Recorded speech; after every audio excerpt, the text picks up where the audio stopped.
I hope you guys all remember me. I'm your pastor. I've been gone for a while. As most of you know by now, Carolyn and I did not take off to Egypt, and we are blessed that that thing got canceled. We saw ourselves getting quarantined down somewhere on the Nile River near the Sudan border. And so we feel thankful that that has happened that way. What I'd like to do is bring you up to date on a number of things regarding the church.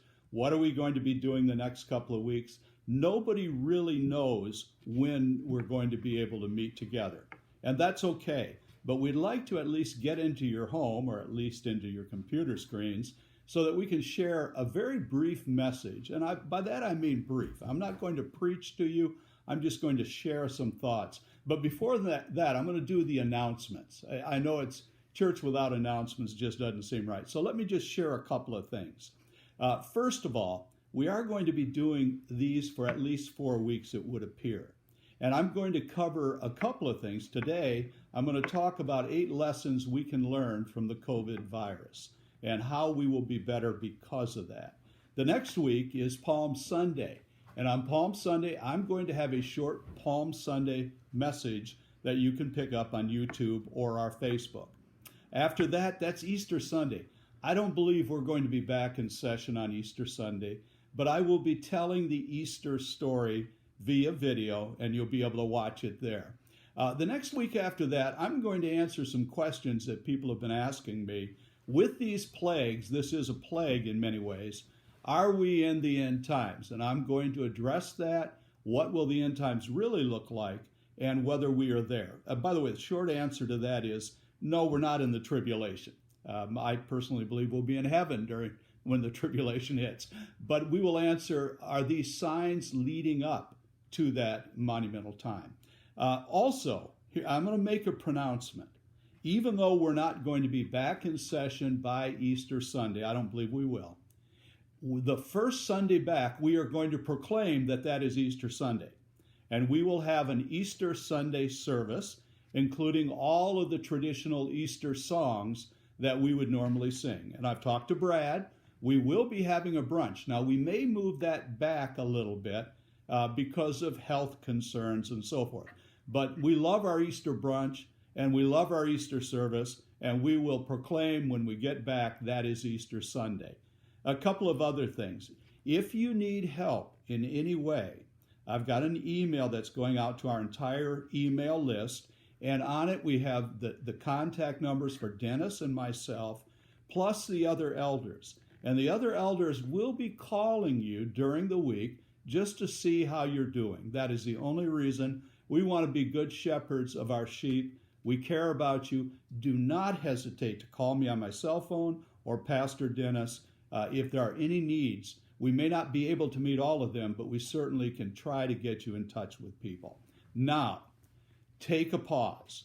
I'm going to do a little preaching, and like I said, it isn't going to be a long sermon, but I think it's an important sermon. When we look at what's going on with the coronavirus, these are unprecedented times. Now, we've had plagues before. Spanish flu in 2000 or in 1917 and 1918 devastated our country. So these things have happened in the past, but this is a different sort of economy we're in.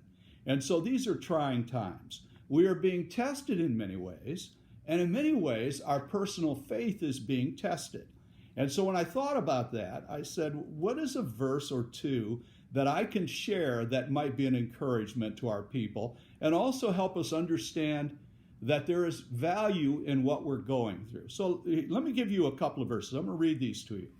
It's in James, the very first chapter, verses 2, 3, and 4. And here's what it says. It says, "Consider it pure joy, my brothers and sisters, whenever you face trials of many kinds." Now, some of you are saying this sure doesn't feel like pure joy. If you got kids at home from school, it doesn't feel like pure joy. You might be tired of that spouse of yours by now, just sitting around day after day, watching TV. Our greatest fear is that we'll lose TV now and we'll all go stark raving mad. But it says, consider it pure joy, when, my brothers and sisters, he's talking to believers, when you face trials of many kinds. Now the trials, another word for that is testing. And so we're going through trials and testing. It says, because you know that the testing of your faith produces perseverance, and let perseverance finish its work so that you may be mature and complete, not lacking anything. So what are the takeaways? Just a number of those. Let me just rattle them off. Number one, trials or tests are unavoidable in life.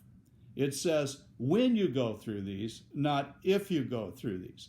And he addresses the Christians. He says, brothers and sisters, when you go through these trials or tests. And it says trials and tests of many different kinds.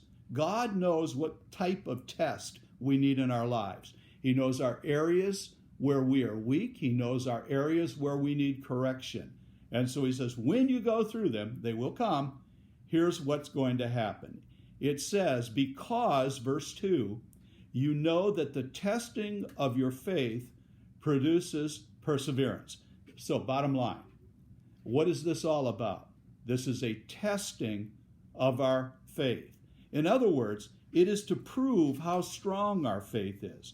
It is to prove whether our faith is legitimate or whether it's fake. It is to show to the people around us that we have a faith that gets us through these hard times. We're going through the same thing as everybody else, but this is a chance for us to show that we have a faith in our God that will get us through this. We will grow stronger. It's not because there's sin in our lives. We don't go through trials because God is punishing us for sin. One of my verses one of the sections of Scripture that's such an encouragement to me is in 2 Corinthians 12, verses 7 through 10. Now, Paul is the one that's writing it. And Paul was one of the most godly guys you could ever come across. God used him as the greatest of all the missionaries. He was personally chosen by Christ for the work. And he suffered and he suffered. And you say, was it because he was in sin? Well, here's what 2 Corinthians says. God, to keep me from becoming conceited because of these surpassingly great revelations, has given me a thorn in my flesh, a messenger of Satan to torment me. 3 times I pleaded with the Lord to take it away from me. But God said to me, my grace is sufficient for you, for my power is made perfect in your weakness. Therefore, he says, I will boast all the more gladly about my weaknesses, so that Christ's power may rest on me. That is why, for Christ's sake, I delight in weaknesses, in insults, in hardships, in persecutions, in difficulties. For when I am weak, then I am strong. Great message there. And here I wrote down 6 statements from that I think are important. I'm not going to preach on it. Let me just mention them to you. Number 1, the innocent are allowed to suffer. Number 2, sometimes God refuses to pull a painful thorn out of us. Number 3, one of the purposes of suffering is to prevent conceit and pride. Number 4, another purpose is to force us to have to rely on God, not on ourselves. Number 5, we are to have joy and rejoicing regardless of situations. And lastly, nobody can ruin your day but you. Chuck Swindoll has this famous statement that he made. And he said, life is 10% what happens to you and 90% how you respond. And so as we go through this situation, the whole nation, the whole world's going through a similar situation. How will we respond to it? How will you respond to it? Will your faith grow in perseverance? Well, another thing of my list of 8 would be number 3. Trials and testings produce perseverance. Perseverance. It's that power to keep on going when everybody else around us is quitting. It takes work and it takes suffering. And sometimes God, in order to get us to the place where he really wants us, has to put us through extraordinary sufferings. I think the statement was made once, when God has an impossible task to do, he finds an impossible person and then crushes them. He tries to get them to totally rely upon him. Here's another thing to consider. Number 4, God will never allow you to face a test you can't pass. Now, I remember in school, there were some times I took a test that I said, I'm not ready for this. This is above my pay grade. And I wasn't ready for that test. But in our lives, even though we say, I can't take it, God has promised that he will not allow you to go through a testing that you can't take. And that includes the trials we're in right now. 1 Corinthians 10:13 says, no temptation or test, is another word for that, has seized you except what is common to man. And God is faithful. He will not let you be tempted beyond what you can bear. But when you are tempted or tested, he will also provide a way out so that you can stand up against it. God knows what you can take. As I was listening to the news this morning, they were talking about the hospital ship, the military hospital ship, Mercy, pulling into the harbor in Los Angeles. And as I'm listening to that, I'm thinking about ships at sea.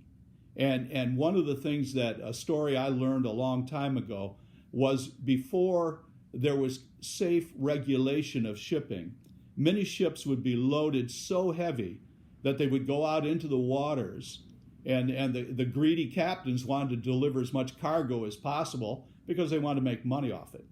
And the ship was stable when it was in harbor, and it was stable as long as there wasn't a major storm. But the storms of life and the storms at sea come. And through all of that, many ships sank.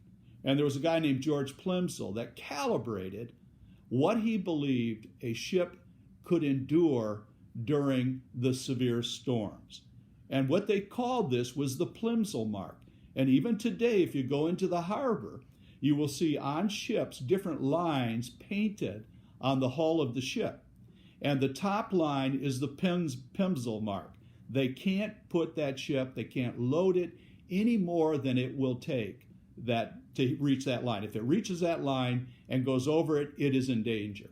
And I believe God in many ways has a Plimsoll mark in my life and in your life, and he knows how much we can take, and he will not overload us through testing and trials. Well, that was number 4. Number 5, and as I look at this, I think I only have 7, so you are in for a treat. This will be a little bit shorter. Number 5, the purpose of testing is to make you mature and complete. The last verse, verse 4, it says, let perseverance finish its work. So let it finish its work. Why? So that you may be mature and complete, not lacking anything. You know, it's interesting. Baseball, I was just listening as they were talking about when the baseball season will begin, how many games will they play, and we've had a lot of talk about baseball trades and all kinds of stuff going on. But when you evaluate a baseball player, they usually look at 4 things. They say, can he hit? Well, that's really important. But they also ask, can he field? Now, that's important. Can he throw? Does he have a good arm? And then lastly, can he run? They talk about guys like Mike Trout as being a complete player because he can do all of these. Others are not so complete. They may be good in the field, but they can't hit, or they can't run, or they don't have a strong arm. God says, I'm putting you through this so that your faith will produce perseverance, and that your perseverance will finish the work to make you complete and mature. And then that statement, not lacking anything. Well, just a couple more things. Number 6, God will continue to retest you until you pass the test. It's like repeating 4th grade, where if a child is not ready to move up because they have not completed the test and they can't complete them properly, they have to redo them. And God will continue in our lives until we get victory over that area of our life that he's working on. He will continue to send the test. And then lastly, when tested, always do an evaluation afterwards and say, did I get bitter from this or did I get better? I know that sounds like a trite phrase, but it is so true in life. Some people will emerge from this corona crisis bitter. My prayer is for all of you that through it all, bitterness will not be the result, but you will be better. You will be more complete. You will be more mature, lacking nothing. Well, I hope to see you soon, but until then, be safe and obey all of the rules. See you later.